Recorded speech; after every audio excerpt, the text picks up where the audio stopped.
Il referendum consultivo sull'indipendenza del Veneto sarà discusso martedì 30 luglio in una seduta straordinaria del Consiglio regionale.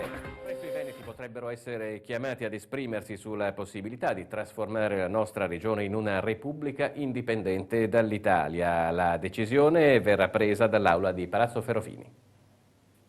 Il referendum consultivo sull'indipendenza del Veneto sarà discusso martedì 30 luglio in una seduta straordinaria del Consiglio regionale. A favore della consultazione la Lega Nord al completo e diversi altri consiglieri. La possibilità di poter chiedere alla gente come e cosa vuole per il proprio futuro è una cosa che spero sia nel DNA di tutti una prova di democrazia. Una questione di buonsenso secondo l'assessore Roberto Ciambetti, mentre il capogruppo leghista Caneri invita a costituire una fondazione per raccogliere fondi per l'operazione in modo da non pesare sulle casse della regione. Vogliamo farlo non a spese della collettività, ma possibilmente a spese di chi ci crede e quindi di tutti quei veneti che possono contribuire. Nel frattempo partiti e associazioni culturali hanno costituito un tavolo per promuovere il referendum, superando le proverbiali divisioni tradizionalmente presenti nel mondo indipendentista. Noi come associazioni culturali spingiamo da anni per la rivalutazione, la promozione e la valorizzazione dell'identità veneta.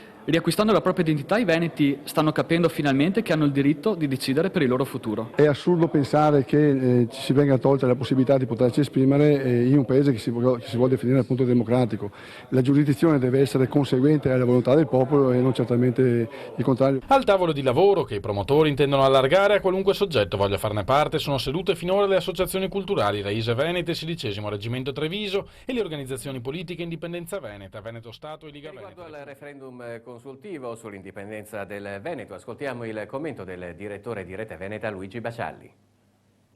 È un risultato importante, comunque vadano le cose, quello raggiunto dagli indipendentisti veneti, cioè quello di aver proposto una legge per indire il referendum sull'indipendenza e avere anche spinto il Consiglio regionale del Veneto a votare questa iniziativa il prossimo 30 luglio. Ma la cosa forse più importante è che dopo spaccature, divisioni, diaspore, insomma tutto quello che in genere accompagna la politica, anche quella più coesa e più compatta, anche le coalizioni, anche quelle più omogenee, alla fine si dividono, si frantumano, è successo anche con questi movimenti per l'indipendenza. Per una volta ci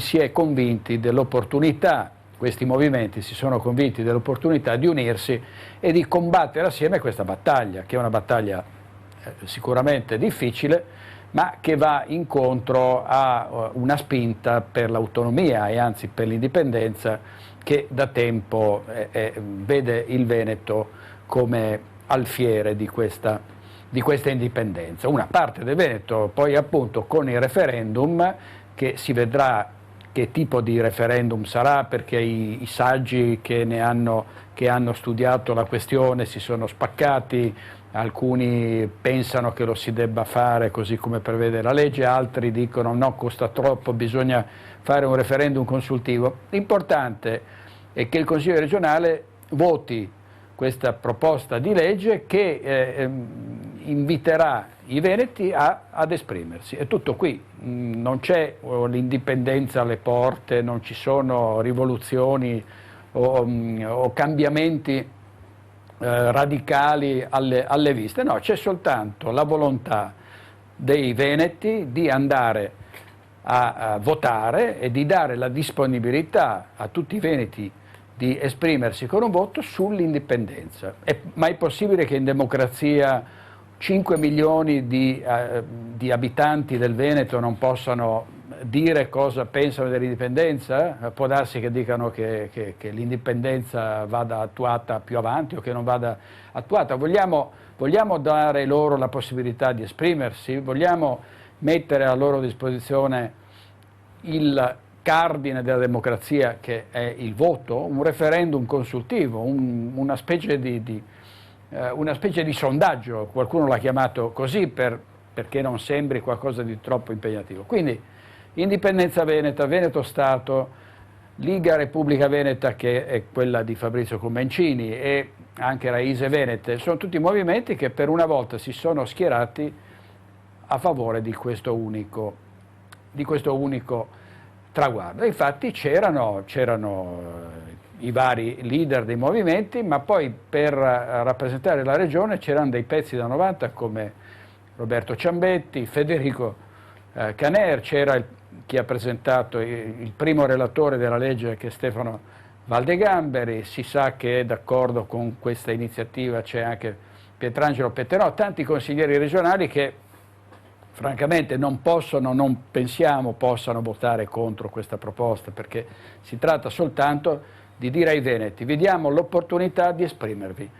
C'è qualcuno disposto a mettere i bastoni tra le ruote? Beh, insomma, immaginiamo proprio di no. Quindi un risultato importante, e vedremo appunto come andrà il voto del 30 luglio, ma in una regione come questa, che ha a cuore i valori di un territorio, che ha a cuore la capacità dei veneti di continuare a dare l'esempio ad uno Stato che sta dando un pessimo esempio e che li penalizza e che li vessa, ci aspettiamo che il risultato sia di gran lunga favorevole.